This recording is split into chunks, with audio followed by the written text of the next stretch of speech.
Lección 5. La esperanza de salvación. La relación con Dios tiene como último fin nuestra salvación. Bien, hermanos, en la última lección vimos cómo la serpiente, Satanás, provocó la caída del hombre con la tentación de seréis como dioses. Tiempo después, Cristo reprocha a los fariseos de ser hijos del demonio, como lo vemos en el Evangelio del apóstol Juan, en el capítulo 8, versículos del 44 al 45. Vosotros sois de vuestro padre el diablo, y queréis cumplir los deseos de vuestro padre. Este era homicida desde el principio, y no se mantuvo en la verdad, porque no hay verdad en él. Cuando dice la mentira, dice lo que le sale de dentro, porque es mentiroso, y padre de la mentira. Pero a mí, como os digo la verdad, no me creéis. La malicia del pecado original. Fue grave no por el ofensor, sino a quien se ofendió, que fue a Dios. ¿Cómo se podía entonces pagar esa deuda tan grande, si el hombre es muy limitado y ofendió a Dios? Parecía que estaba destinada toda la creación a la perdición.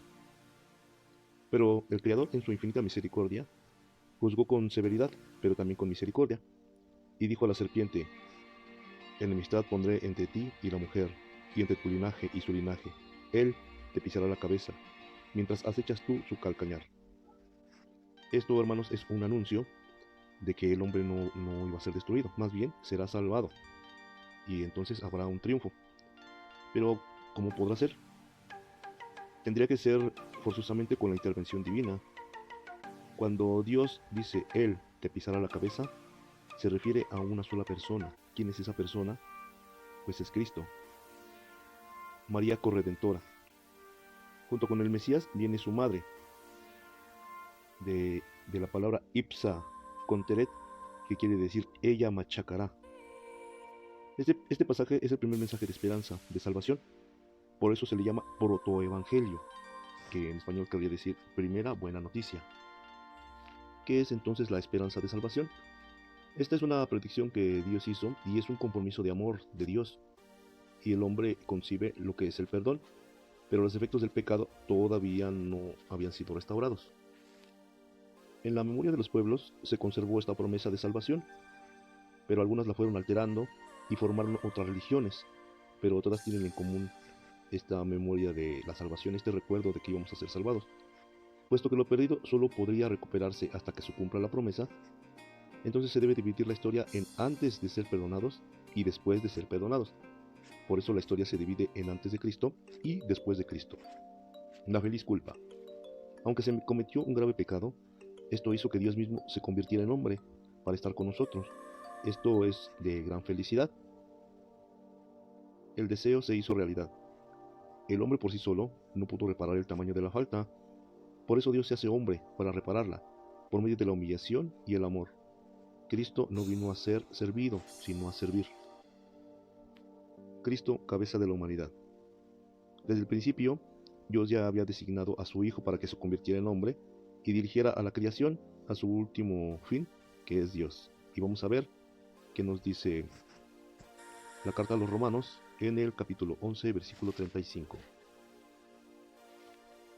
Porque de Él, por Él y para Él son todas las cosas. A Él la gloria por los siglos. Amén.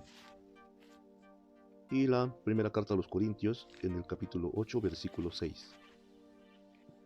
Para nosotros no hay más que un solo Dios, el Padre, del cual proceden todas las cosas y para el cual somos, y un solo Señor, Jesucristo, por quien son todas las cosas y por el cual somos nosotros. Y pues de estos dos pasajes podemos deducir que toda la creación tiene a Jesucristo como dueño de toda esa creación, y que esto fue un obsequio del Padre hacia Jesucristo. Eso también nos lo reafirma el apóstol Juan en su Evangelio en el capítulo 1, versículo 14. En el principio existía la palabra, y la palabra estaba con Dios, y la palabra era Dios. Ella estaba en el principio con Dios. Todo se hizo por ella, y sin ella no se hizo nada de cuanto existe. En ella estaba la vida, y la vida era la luz de los hombres. Bueno, y como vimos, el Hijo es la palabra del Padre, como su expresión e imagen, y Jesucristo pues es la palabra hecha hombre. Se comprende entonces que todo fin se resumirá en Cristo, y por Él todo ha de llegar al Padre, como nos dice la carta a los Colosenses en su capítulo 1, versículos de 15 al 20. Él es la imagen de Dios invisible, primogénito de toda la creación, porque en Él fueron creadas todas las cosas, en los cielos y en la tierra, las visibles y las invisibles, los tronos, las dominaciones, los principados, las potestades. Todo fue creado por Él y para Él. Él existe con anterioridad a todo, y todo tiene en Él su consistencia. Él es también la cabeza del cuerpo, de la iglesia. Él es el principio, el primogénito de entre los muertos, para que sea Él el primero en todo. Pues Dios tuvo a bien hacer residir en Él toda la plenitud, y reconciliar por Él y para Él todas las cosas, pacificando mediante la sangre de su cruz lo que hay en la tierra y en los cielos. Entonces, ¿qué es el plan de salvación? El plan original de la creación era que Cristo, hecho hombre, dirigiera la creación hacia el Padre, pero pues desgraciadamente por el pecado se hizo que Jesús sufriera pasión y muerte para primero restaurar esa creación y presentárselo al Padre. Digamos como que Dios hizo un nuevo plan de emergencia que se le conoce como el plan de salvación. ¿Y en qué consiste este plan de salvación? En reconstruir lo que el hombre destruyó. Por eso Dios mismo se hizo hombre. Vamos a ver lo que dice la carta a los Hebreos en su capítulo 2, versículos del 10 al 11. Convenía en verdad que aquel por quien es todo y para quien es todo, llevara a muchos hijos a la gloria, perfeccionando mediante el sufrimiento al que iba a guiarlos a la salvación.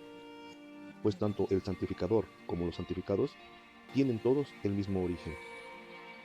Y vamos a ver cómo nos dice San Pablo que se llevó a cabo ese plan de salvación en su carta a los Hebreos en el capítulo 2, versículos del 14 al 15. Por tanto, así como los hijos participan de la sangre y de la carne, así también participó él de las mismas, para aniquilar mediante la muerte al Señor de la muerte, es decir, al diablo, y libertar a cuantos, por temor a la muerte, estaban de por vida sometidos a la esclavitud.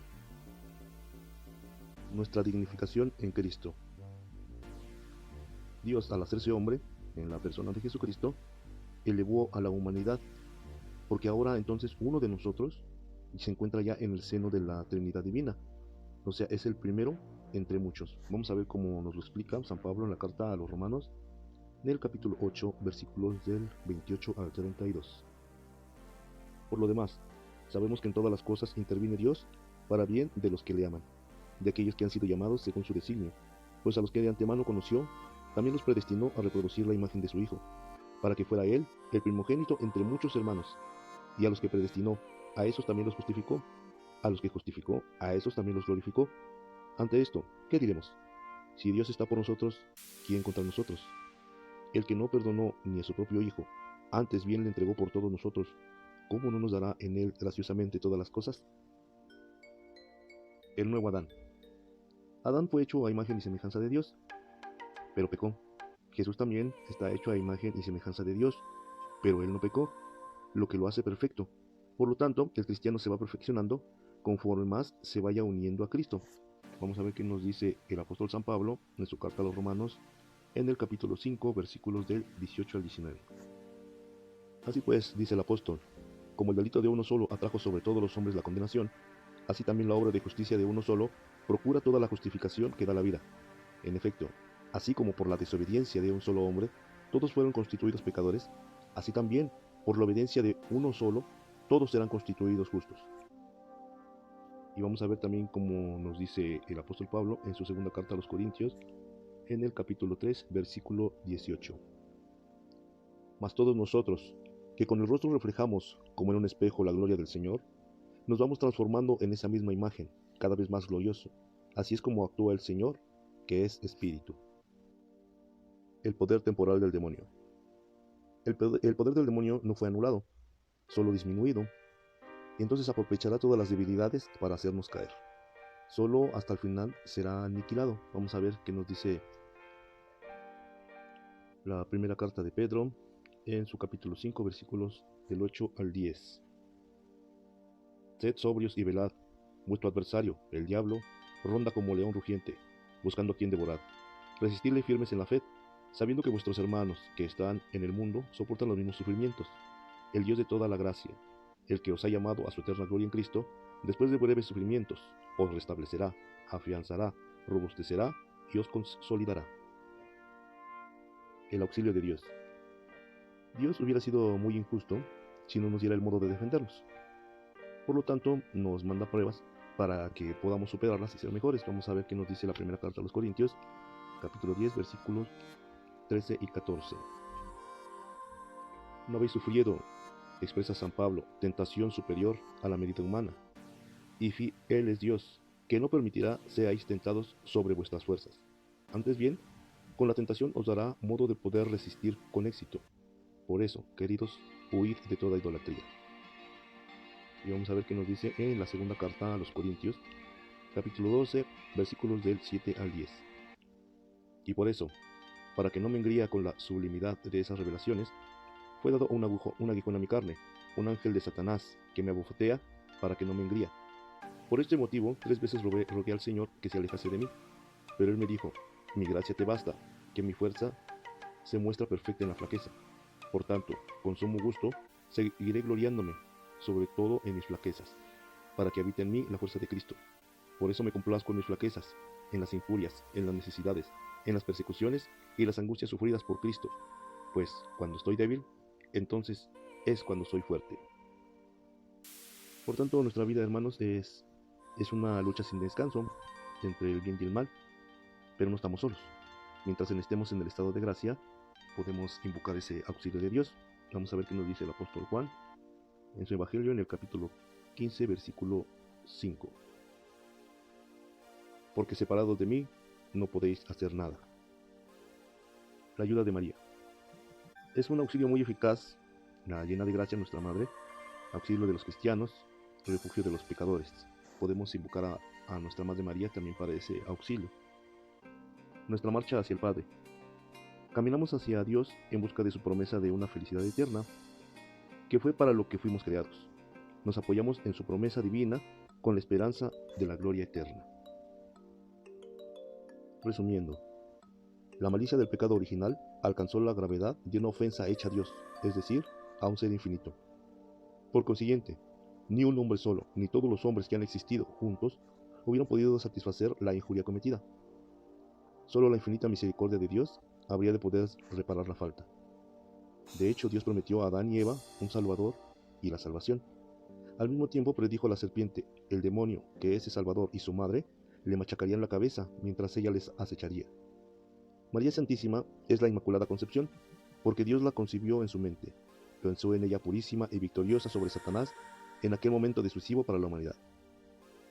A esta feliz noticia, primera de la salvación, se le llama el protoevangelio, y constituyó para nuestros primeros padres firme esperanza.